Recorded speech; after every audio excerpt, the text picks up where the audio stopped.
ইব্রাহিম আলাইহিস সালাম কোরআনে আছে, আব্বাকে বলছি ইয়া আবাতি লিমা তা'বুদু মা লা ইয়াসমাউ ওয়া লা ইউবসিরু ওয়া লা ইউগনি আনকা শাইআন। হায় আব্বা, এগুলা কি পূজা করেন আপনি? এ কেমন মূর্তির পূজা করেন যে মা লা ইয়াসমাউ, যে মূর্তি কিছু শুনেও না, ওয়া লা ইউবসিরু কিছু দেখেও না, ওয়া লা ইউগনি আনকা শাইআন, হ্যাঁ কিচ্ছু উপকারও করতে পারে না, এটা আসেও না, কান্দেও না, মাতেও না, মুতেও না।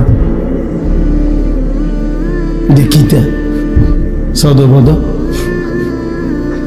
সদবোধ না, এটা কি? লড়েও না, সরেও না, আমি এটা কিসের ইবাদত করেন?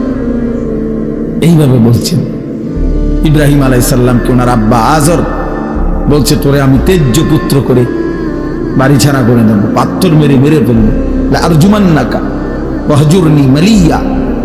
কোরআনে আছে ইব্রাহিম আলাইহিস সালাম বলছেন, বাবা আমি আপনাকেও ছেড়ে দিলাম, পুরা ফ্যামিলি ছেড়ে দিলাম, তবে মনে রাখবেন ওয়া আদউ রাব্বি, আমি আমার রব আল্লাহকে ডাক দিলাম।